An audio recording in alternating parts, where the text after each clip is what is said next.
आपण सगळीकडे जात होतो हत्तीवरनं, तो हा जरीपटका आहे. आणि मी तुम्हाला दाखवतो जरीपटका कसा करायचा. त्यांनी तो मला दाखवला. अगदी सोपं आहे. म्हणजे आपल्याला प्रत्येकाला माहिती होईल की जरीपटका कसा केला जातो. किंबहुना आता आपल्या रामाचं मंदिर उघडलं, त्याचं उद्घाटन झालं की आपण सगळे घरावर जरीपटका सुद्धा लावू शकू. जरीपटक्याचं जे कापड असतं ते एक्झॅक्ट चौकोन असतं. त्याचे 2 तुकडे करायचे त्रिकोणी, आणि ते तुकडे एकमेकाला लावल्यावर जरीपटका होतो. मी कसा तुम्हाला दाखवतो.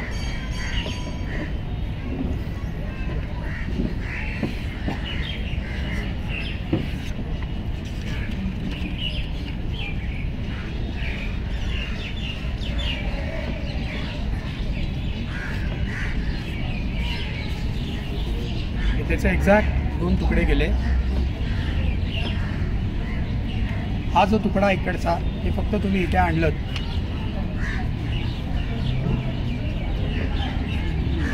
ह्या असाच जरीपटका. त्याला बाजूनी पूर्ण जर येते आणि खाली रेशमी गोंडे पण असतात. हे 2 तुकडे या प्रकारे एकमेकावर लावले की तो जरीपटका होतो. पण त्याचा मूळ परिणाम हे आहे की एक्झॅक्ट चौकोनी कापड पाहिजे. त्याला बाजूनी जर लावतात आणि पुढे 2 गोंडे लावतात. आणि आपल्याकडे दर प्रतिपदेला आणि दसऱ्याला गडावरची, इव्हन पुण्यामध्ये ज्या चावड्या होत्या, ती कोतवाल चावडी जुन्या लोकांना आठवत असेल, पण प्रत्येक पेठेत चावड्या होत्या आणि तिथली निशाणं बदलायची प्रथा होती. आणि किल्ल्यांवर तर त्या निशाणाला बकऱ्याचा बळी पण देत असत, निशाणाची पूजा पण होत असेल. इतकं निशाण हे आपल्याला अत्यंत मान्य श्री मंदारजी लवाटे, डॉक्टर गणेश राऊत व बीबीजी इंडिया यांच्यातर्फे सारसबाग येथे आज हेरिटेज कार्यक्रम होता, त्याची झलक आपल्यासाठी. त्यावेळी सारसबागेची निर्मिती कधी झाली, कशी झाली, तसेच जरीपटकाचे महत्त्व सांगितलं. आज आपण खूप भाग्यवान आहोत.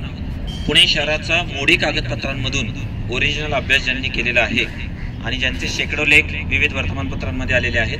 भारत इतिहास संशोधक मंडळामधून जे मोडीचं मार्गदर्शन करत असतात, अनेक लोकांना ते मदत करतात आणि ज्यांनी अनेक व्याख्यानं दिलेली आहेत. आणि गणपतीवरती विशेषतः ज्यांचा गाढा अभ्यास आहे असे मंदार लवाटे सर आज आपल्याला माहिती देणार आहेत. आणि आजच्या व्याख्यानामध्ये आजवर खूपसा दुर्लक्षित राहिलेला विषय आहे, तो म्हणजे जरीपटका. तर तो एक विषय आजच्या व्याख्यानामध्ये कव्हर होणार आहे. तर मी आता नामनाला गडावर तेल न ओतता सरांना अशी विनंती करतो की त्यांनी आपल्या आजच्या कार्यक्रमाला सुरुवात करावी. नमस्कार. सर्वप्रथम राऊत सर, बीबीजी इंडिया आणि महाराष्ट्र टाइम्स आणि उपस्थित सर्वांना मी धन्यवाद देतो की या कार्यक्रमामध्ये मला बोलवलं.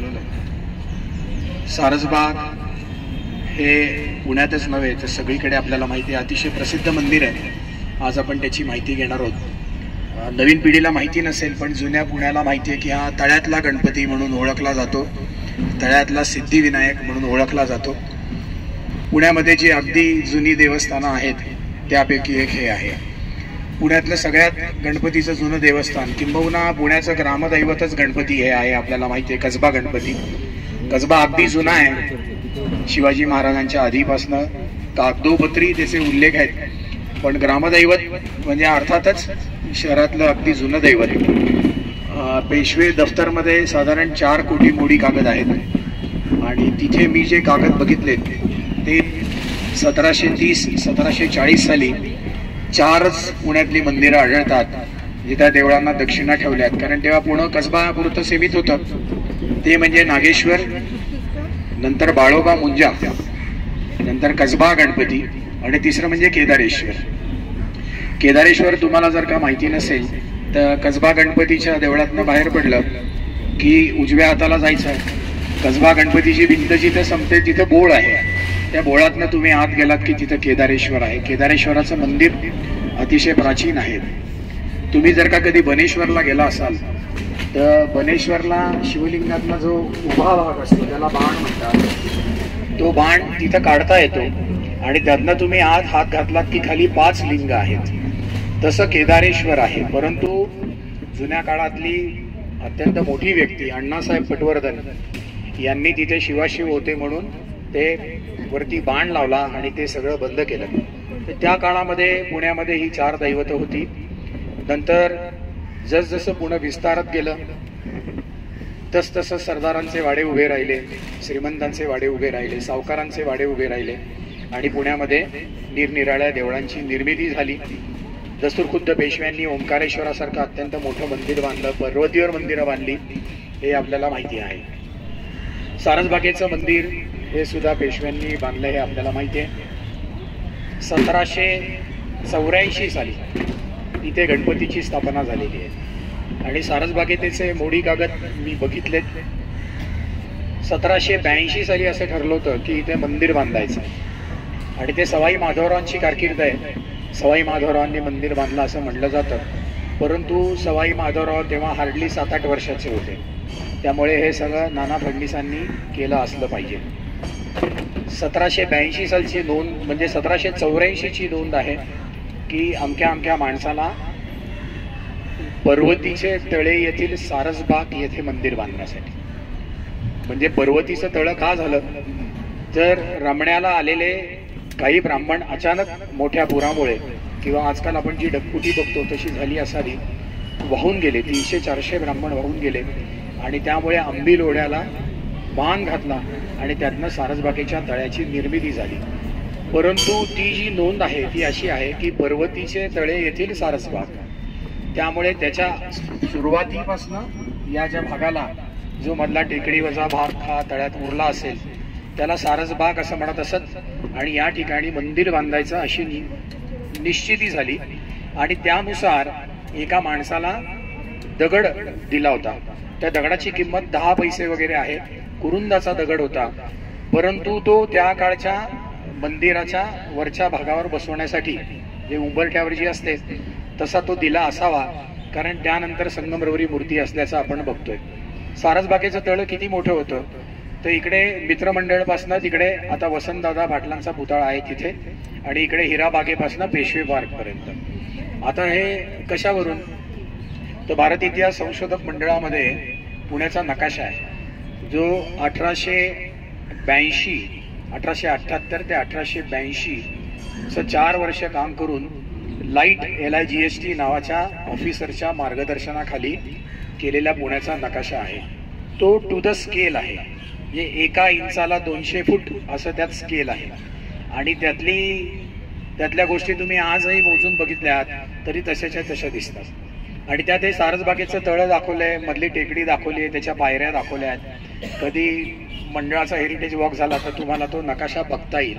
आणि गंमत म्हणजे त्या ठिकाणी असलेले बोटीचे धक्के पण दाखवलेले आहेत. त्यात एक धक्का हिराबागेत होता.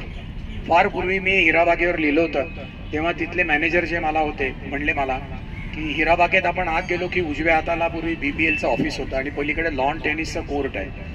ते मला म्हणले की त्या कोर्टाचं आम्ही काम करत असताना तिथं धक्का सापडला होता. ते तिथे बोट लागायची नाही ते इकडे बोट लागायची, अर्थात मध्ये बेटावर सुद्धा येत असणारच. 1782 साली असं ठरवलं की इथं मंदिर बांधायचं आहे आणि 1784 साली गणपतीची स्थापना झालेली आहे. ती साधारणतः मे महिन्यात झालेली आहे, परंतु अनेक गोष्टी जशा सापडत नाहीत तसं ही स्थापना नक्की कुठल्या दिवशी झाली हे मिळत नाही, पण त्याच्या स्थापनेचे आणि सगळे कागद मिळतात. आणि मंदिर बांधलं की त्याचं किती व्यवस्थित केलं पाहिजे हे या सगळ्या कागदांवरनं दिसून येतं. आता रिसेंटली मी त्र्यंबकेश्वरचे कागद बघतोय, तिथे सुद्धा किती गोष्टी पेशव्यांनी दिल्या होत्या हे अचंबित करणारं आहे. अगदी एक छोटीच नोंद सांगायची तर नगरखान्यासाठी तब्बल 1000 रुपये पेशवे वर्षाला देत होते, जेव्हा सोनं 15 रुपये तोळा होतं. फक्त नगरखान्याला एवढे पैसे आहेत, मग देवाला किती असतील तुम्ही कल्पना करू शकाल.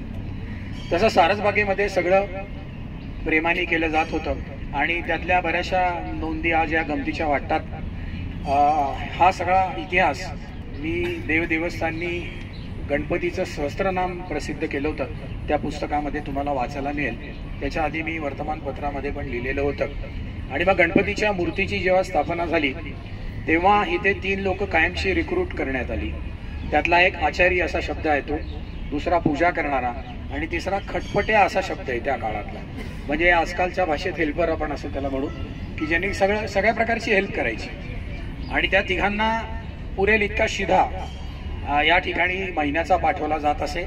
28 दिवसाचा शिधा पाठवायचा, 2 दिवसाचा का नाही तर एकादशीचा उपास आणि तो कंपल्सरी उपास. मला वाटलं की गणपतीला पण हे उपास घडवतात का काय एकादशीचा, पण ते 28 दिवसाचा शिदा पाठवला जाईल, तो मोजून पाठवला जाईल आणि त्यावेळेचे सगळे कागद ते आपल्याला बघायला मिळतात. आणि मग त्यावेळी कपाटं नव्हती, मग सगळ्या गोष्टी ठेवायला लाकडी संदुका किंवा पेट्या असत, त्या पेट्या पाठवल्याची पण तिथे आपल्याला नोंद मिळते. आणि जेव्हा गणपती झाला, गणपती बसवला, त्यानंतरची एक नोंद आहे, लच्छू शिंपी यास श्रींचे माप घेण्यास पाठवलेले आहे. तर मग शिंप्याला पाठवलं होता, कारण गणपतीला कपडे गेले पाहिजेत. म्हणजे थंडीमध्ये गणपतीला स्वेटर घातला म्हणून काही जण म्हणतात तुमच्या पुण्याच्या गणपतीचं काय एवढं वेगळं, तर ते तेव्हापासून कपडे घालतायत त्याला, तेव्हापासून ती प्रथा आहे. आणि मग इतक्या बारीक सारीक नोंदी आहेत की लोणचे घालावयास आंबे पाठवले सुमार 300. मग गणपती आहे त्याला, आपल्याला लोणचं पाहिजे त्यालाही लोणचं पाहिजे, मग इथेच आंबे घालवले ते. आणि जुन्या काळामध्ये सुमार असा शब्द जेव्हा येतो तेव्हा तो एक्झॅक्ट असतो. सुमार 300 म्हणजे मोजून घ्यायचे 300.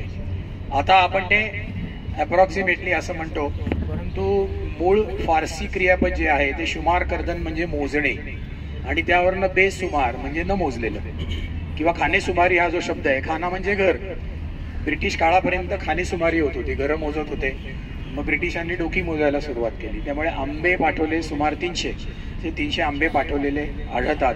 आणि मला गंमत वाटली की जेवढे काही सण होते त्या सर्व सणाला एकच गोष्ट होती, ती म्हणजे डाळ आणि गूळ, पुरणाची पोळी. मला कुठेही तिथे श्रीखंड आढळलं नाही, मोदक आढळले नाहीत. किंबहुना नारळ उपलब्ध आहेत, ते मोदक त्यांनी करावे असंही लिहिलं असेल आणि ते खर्चात पडले नसतील, त्यामुळे इतर कुठलं आढळत नाही. पण दर याला देवाला पुरणाची पोळी असायची. आणि अर्थातच महत्त्वाचे 2 सण आपल्याला माहिती आहे की गणपतीचे जन्म जे 2 आपण म्हणतो सप्टेंबरमध्ये, आणि नंतरच्या काळात ते पण साजरे केले जायचे. दर बऱ्याच वर्षाचे ते हिशोब आहेत. आणि दरवर्षी मला एक हिशोब नेहमी एक गोष्ट खर्चात पडलेली नेहमी दिसायची की पेटीला लावायची कुलप मोडली आणि गाभाऱ्याला लावायची कुलप मोडली. म्हणजे चायनीज कुलप तेव्हापासून येत असावीत बहुधा, की 1 वर्ष सुद्धा टिकत नाही आहे. की ओरडले कशी काही नाही की कुलप कशी काय तुटतात कुंची, पण ते सगळं दिलं जायचं. आणि आजही अनेक बारीक सारीक हिशोबातनं त्यावेळेच्या आपल्याला ज्या गोष्टी कळतात त्यातली ही गोष्ट. गोष्टी साठवायला डेरे पण दिले जायचे, म्हणजे लाकडी पेट्यांबरोबर डेरे पण दिले जायचे. आणि त्या तिघांची राहण्याची व्यवस्था पण इथं होती. आणि कोण कोण इथे नोकरीला होतं किंवा कोणाकोणाची वर्णी इथे लागत होती त्यांचे पण नावं त्यात इथे आहेत. आणि खरोखर त्यावेळी ते सगळं अवघडच होतं, कारण 30-35 सालापर्यंत ते गृहस्थ भेटले होते. ते म्हटले 30-35 सालापर्यंत लक्ष्मी रोडच्या पलीकडे वस्ती नव्हती. हे तर सगळं गावाबाहेर असणार, पर बोटीनी तळ्यात यायचं, बोट नाही मिळाली तर बोंबलच, आणि इथं राहायचं, इथं कोणी नाही. तसं म्हटलं तर ती म्हणजे उपासना करायला फार मोठी नामी संधी आहे. आणि अवघड आहे बघा, 24 तास राहायचं, मोबाईल नाही, वायफाय नाही, व्हॉट्सअप नाही, फेसबुक नाही, फक्त गणपती. पण तसं 1784 पासनं या इथे त्या लोकांनी केलं. विशेषतः संध्याकाळी आपल्याला पुण्यातल्या लोकांना अजिबात सवय नसते, लाईट नसले, खेडेगावात गेलं की आपल्याला प्रकर्षाने पुण्याची आठवण होते, तसं ते आहे. परंतु सदाशिव पेठेमध्ये अत्र वस्ती होती. सदाशिव पेठेमध्ये मी बघितल्या 1800 साली 415 घरं होती, पण ती खूपच स्कॅटर झाली. आणि त्या काळात सुद्धा मध्ये या तळ्याच्या गणपतीची सगळी व्यवस्था शनिवार वाड्यावरनं होत होती. आपल्याला ती गोष्ट पण माहिती आहे की सवाई माधवराव हे या बोटीतनं जात असताना महाजी शिंदे आणि सवाई माधवराव या बोटीतनं जात होते, आख्यायिका आहे. आणि तो नावाडी होता, तो बहिरा होता. आणि महाजी शिंदे म्हणले की मला कारभारी करा, तेव्हा सवाई माधवराव म्हणले की माझे दोन्ही हात आहेत, तुम्ही आणि नाना, कुठला हात तोडू सांगा. ते इथे भित्ती शिल्प तुम्हाला केलेलं आढळेल. आणि सर्व मग पेशवे कधी आले, त्यांनी दक्षिणा कधी ठेवल्या, याच्या सुद्धा लहानसहान नोंदी. मग वाती किती पाठवल्या, तेल किती पाठवलं, पण प्रत्येक गोष्ट जी गोष्ट लागेल ती पाठवली जायची आणि त्याची नोंद सुद्धा केलेली असायची. आणि ब्रिटिशांमुळे किंवा आपल्या लोकांनी 1740 पासून ते कागद सांभाळले, पुढे ब्रिटिशांनी सांभाळले, हे अगदी आपलं भाग्य आहे. आणि ब्रिटिशांनी सांभाळले त्यामुळे ते कागद अजून आहेत, आणि आपली लोक आहेत त्यामुळे ते पटकन बघायला मिळत नाहीत, असा माझा अनुभव आहे. ते तुम्हाला सारसबागीचे कागद हे अगदी किती प्रेमाने देवाचं केलं जायचं, 2 वेळा पूजा झाली पाहिजे, ते सगळं प्रत्येक देवस्थान बाबत लिहिलेलं असतं की तुम्ही काय काय केलं पाहिजे. पुढे जसं इंग्रजी राज्य आलं तेव्हा दुसऱ्या बाजीरावनी देवदेवेश्वर संस्थान अशी जी होती त्याची स्वतंत्र व्यवस्था केली आणि त्यामध्ये जी काही मंदिरं होती त्यामध्ये आपल्याला माहिती आहे पर्वती आहे, हे आहे, नंतर कोथरूडचं दशभुजा आहे, कोथरूडचा मृत्युंजय आहे, आता त्यात रमणा गणपती पण आहे. यावर स्वतंत्र असे पैसे ठेवलेले होते. पुढे ब्रिटिशांनी प्रत्येक ठिकाणी काय केलं तर एल्फिन्स्टननी ते पैसे कापायला सुरुवात केली आणि पर्वतीसाठी जी मोठी रक्कम होती ती त्यांनी हळूहळू करून आणली आणि त्यात हे मंदिर चालत असे. पूर्वीचं जे वैभव होतं ते अर्थात कमी कमी होत गेलं, पण देवाचं होत होतं. म्हणजे वैभव किती होतं तर कागद पाहिलेत आणि त्यात सुमारे 300-400 कागदावर एकच गोष्ट लिहिलेली आहे, फक्त वरचा तारीख बदललेली असते. ते म्हणजे श्रीस अंग पुसावयास वस्त्रे. म्हणजे गणपतीची आंघोळ झाल्यावर त्याला अंग पुसायला जी वस्त्र पाठवायची ती पुण्यातनं पाठवायची आणि केशर कस्तुरी हे सर्व देवांना पाठवत असत. बहुधा ते टनानी कस्तुरी विकत घेत असत पेशवे. आज आपल्याला ती बघायला पण मिळत नाही ओरिजिनल. तसं सर्व देवांची निगुतीने त्या तिथे व्यवस्था केली जात होती. त्यात हे होतं ब्रिटिशांनी आल्यावर काय केलं, सगळी पहिल्यांदा पैशामध्ये कपात करायला सुरुवात केली आणि त्याप्रमाणे देवदेवेश्वरचा जो खर्च होता तो एल्फिन्स्टननी दरवर्षी कमी करत आणलेला आपल्याला दिसून येतो. भारतात अनेक देवळांचं असं आपल्याला झालेलं दिसून येतं की मी अनेक देवळांचे कागद बसतो की ज्यांना पेशव्यांनी फार मोठी रक्कम वार्षिक खर्चासाठी लावलेली होती. देऊळ चालवणे ही सोपी गोष्ट नाही. तुम्ही 24 तास बंदादीप जरी चालू ठेवला तरी तुम्हाला कळलं किती तेल जातं. मग नोकर आहेत ते वेगळे. आज देवदेवेश्वरकडे जवळजवळ 100हून जास्त नोकर आहेत. मग त्यांचा पगार झाला पाहिजे, वीज बिल झालं पाहिजे, मोठी गोष्ट असते. पण ब्रिटिशांनी ते सातत्याने केलं की प्रत्येक देवस्थानच्या गोष्टी त्यांनी पैसे कमी केले. साधं भीमाशंकरचं उदाहरण मी तुम्हाला सांगतो. भीमाशंकरचे कागद माझ्याकडे आले होते बघायला. शिवाजी महाराजांनी भीमाशंकरला, मला वाटतं त्या तिथल्या गावाचं नाव आहे खरोस, तो गाव इनाम दिला होता. 2/3 देवाला 1/3 पुजाऱ्याला. औरंगजेब आला, त्यांनी ते इनाम कॅन्सल केलं. बाळाजी विश्वनाथ आले, त्यांनी परत इनाम चालू केलं. 47 सालानंतर त्यावेळी जे काय पैसे मिळत होते तेवढेच पैसे अजूनही मिळतात. हे 47 सालानंतर देवस्थानांच्या खर्चाचे पैसे वाढवलेच गेले नाहीत. आणि कर भरतो त्यातलेच ते पैसे असतात, ते काही वेगळे नसतात. पण तुम्हाला सगळीकडे जुन्या काळामध्ये हे बघायला मिळतं की जुन्या काळामध्ये केवढ्या नेमणुका होत्या आणि किती देवाविषयी किती केलं जात होतं. याविषयी मला अजून एक नोंद पटकन आठवते, ती म्हणजे पेशव्यांनी त्र्यंबकेश्वरसाठी पुण्याहून एक हत्ती पाठवला होता की देवाच्या दारात हत्ती पाहिजे. आणि जेव्हा 15 रुपये तोळा सोनं होतं तेव्हा तो हत्ती पाठवायला 51 रुपये खर्च आला होता आणि तो पुण्यातनं 19 दिवस लागले त्र्यंबकेश्वरला पोचायला. आता तिथे हत्ती म्हणजे हत्तीला जेवायला हो, पण देवस्थानच्या दारात हत्ती झुलत होते. ही राज्यलक्ष्मी होती सगळ्या देवस्थानच्या आपल्या दारामध्ये. पुढे इंग्रजांच्या काळामध्ये ती त्यांनी काढून घेतली. पुढच्या सरकारांनी ते काही कंटिन्यू केलं नाही. आता कदाचित भगवे वस्त्रवालं सरकार आहे, बऱ्याच ठिकाणी ती येईल अशी मला आशा आहे. आमच्या नाही निदान देवाच्या दारात तरी राज्यलक्ष्मी आली. पुढे एल्फिन्स्टनच्या काळानंतर ते पैसे कमी होत गेले आणि पुढे देवदेवेश्वर संस्थान हे त्याची नेमणूक असल्यावर आता आपल्याला माहिती आहे की त्या संस्थांकडेच तो कारभार आहे. पुढे सार्वजनिक काकांनी केलेल्या चळवळीमुळे देवदेवेश्वर संस्थांची घटना बदलण्यात आली किंवा त्याची व्यवस्था बदलली आणि ते जे पंच आहेत, आता पंच अशी व्यवस्था आहे. आणि आता इथले विद्यमान पंच रमेश भागवत साहेब म्हणून आहेत. दस्तूरखुद्द पेशवे साहेब पण त्या ट्रस्टवर आहेत आणि ते अतिशय यशस्वीपणे या सगळ्या देवस्थानची, या सर्व जी त्यांच्या अखत्यारीत देवस्थान येतात त्याची धुरा ते सांभाळत आहेत. मध्यंतरी तुम्हाला आठवत असेल, मी म्हणलं तसं की जुन्या लोकांना आठवत असेल की सारसबागेतला गणपती हा तळ्यात होता, त्यामुळे एकेका देवस्थानचं पण नशीब असतं.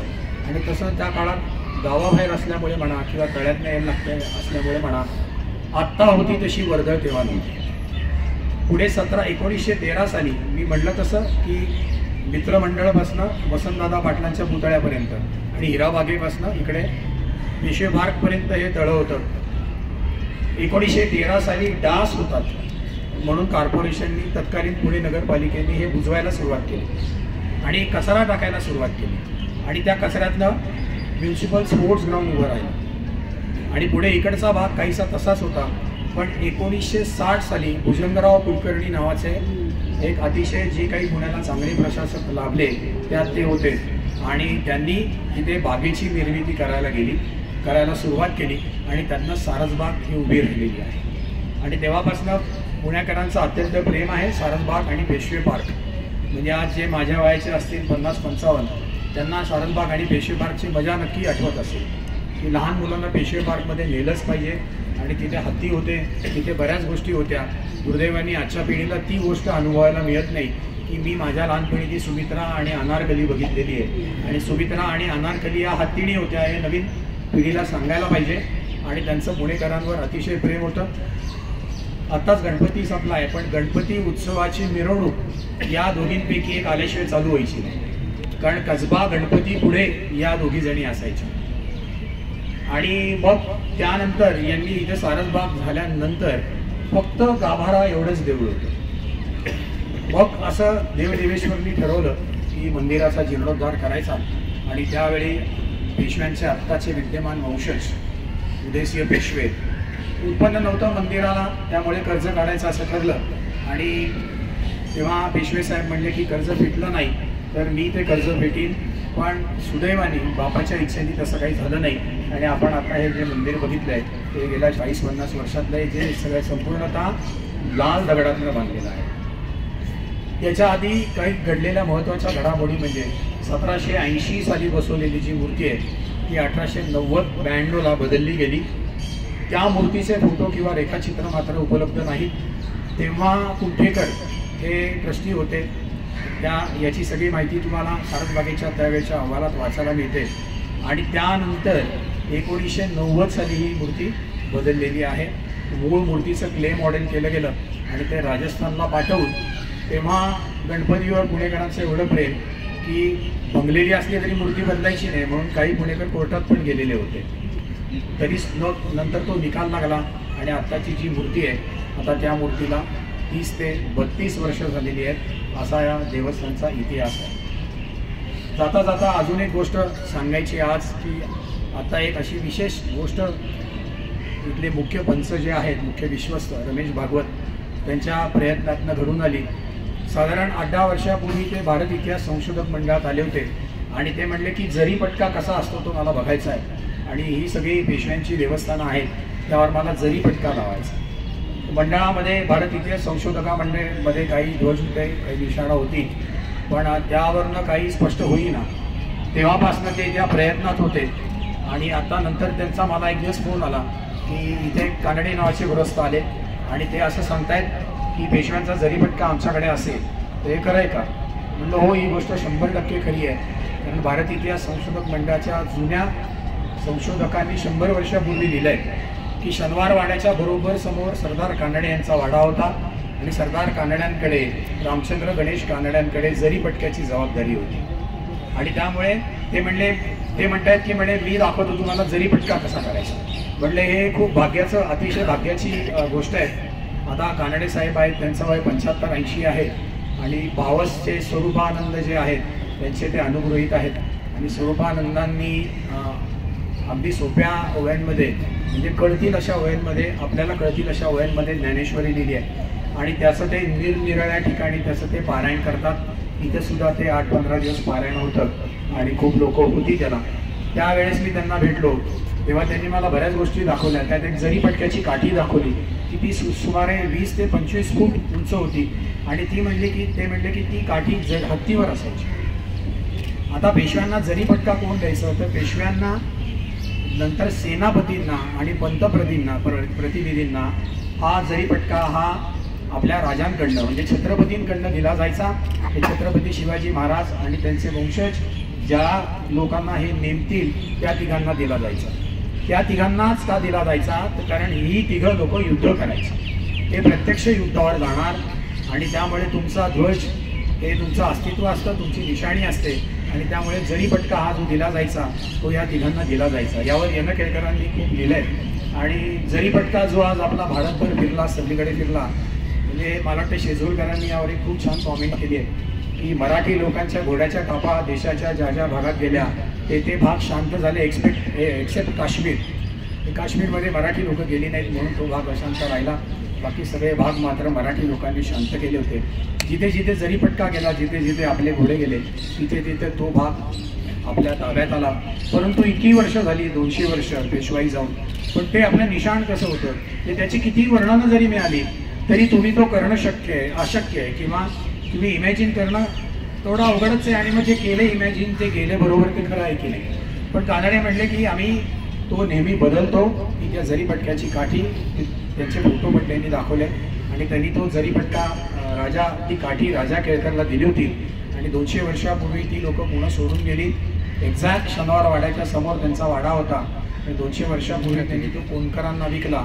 आणि मग म्हणले आम्ही निजामीमध्ये गेलो, तिथे पण त्यांचा चौसोपी वाडा होता, त्याच्या मॉडेलचे फोटो पण त्यांनी मला दाखवले होते आणि त्यांनी जरीपटका कसा करायचा हे दाखवलं. भागवत साहेबांनी ताबडतोब जरीपटका करून घेतला आणि वरती जो आज आपल्याला देवळावर दिसतोय तो ज्या आपले सगळे लोक जे निशाण आपलं सगळीकडे जात होतं हत्तीवरनं, तो हा जरीपटका आहे. आणि मी तुम्हाला दाखवतो जरीपटका कसा करायचा. त्यांनी तो मला दाखवला. अगदी सोपं आहे, म्हणजे आपल्याला प्रत्येकाला माहिती होईल की जरीपटका कसा केला जातो. किंबहुना आता आपल्या रामाचं मंदिर उघडलं, त्याचं उद्घाटन झालं की आपण सगळे घरावर जरीपटका सुद्धा लावू शकू.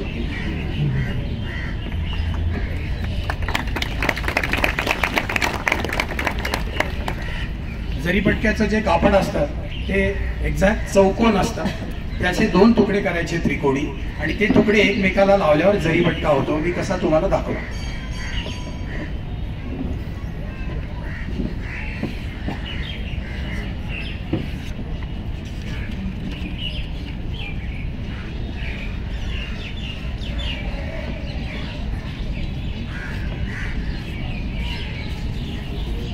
त्याचे एक्झॅक्ट 2 तुकडे गेले. हा जो तुकडा इकडचा हे फक्त तुम्ही इथे आणलं,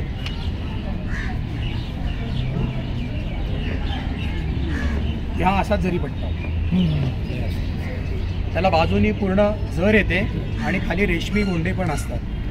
हे 2 तुकडे या प्रकारे एकमेकावर लावले की तो जरीपटका होतो. पण त्याचा मूळ परिणाम हे आहे, एक्झॅक्ट चौकोनी कापड पाहिजे, त्याला बाजूनी जर लावतात आणि पुढे 2 गोंडे लावतात.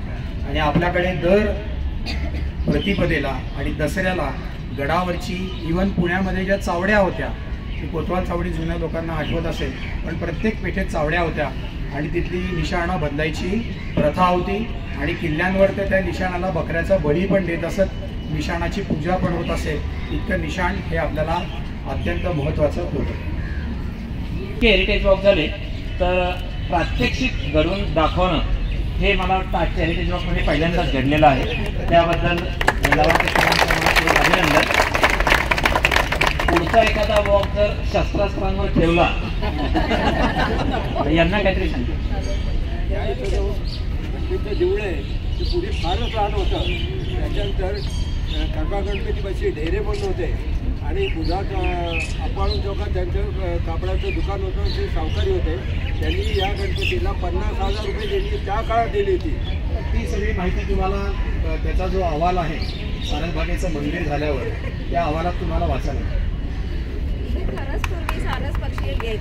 हो, म्हणजे मी तुम्हाला म्हणलं तसं की 1782 सालची जी नोंद आहे ते पर्वतीचे तळे येथील सारसबागाची, म्हणजे तेव्हापासून दोन्ही नाव आहेत, तळ पण आहे आणि सारसबाग पण.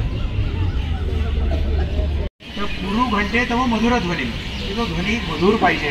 आणि देवस्थानच्या विश्वस्तांना या गोष्टी कळल्या नाही तर देवाला आणि भक्तांना तो मोठा त्रास असतो.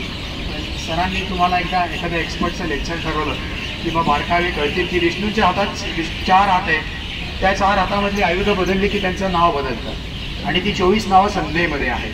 माधव म्हणजे कोण, केशव म्हणजे कोण, शिवलिंगामधल्या उभ्या भागाला काय म्हणतात, आडव्या भागाला काय म्हणतात, व मारुतीचे किती प्रकार आहेत, दास मारुती कुठला, वीर मारुती कुठला, प्रताप मारुती कुठला, व मारुतीच्या पायाखाली कोण असतं.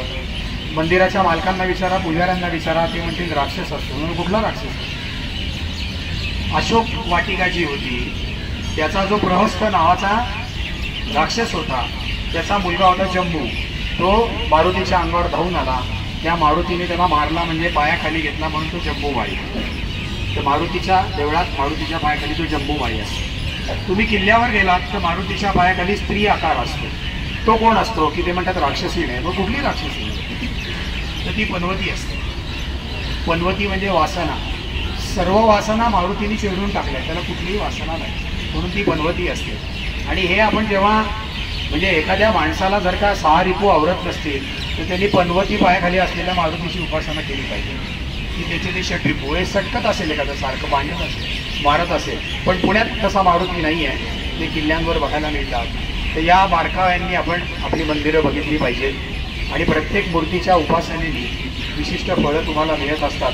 विशेषतः ज्या मूर्तीचा हात असा आहे ते वरदहस्त असतं आणि सोडलेला हात तो द्यायला बसलेला असतो तुम्हाला, पण एकदा SMS करून देत नाही, रोज जायला लागतं, रोज सांगायला लागतं. असा हात असतो तो अभय असतो, तो घाबरू नको, मी तुझ्या मागे आहे. आणि काही काही मूर्ती अभयवरच असतात, पुण्यात खूप कमी आहे. एक हात असा आहे आणि दुसरा हात सोडलेला.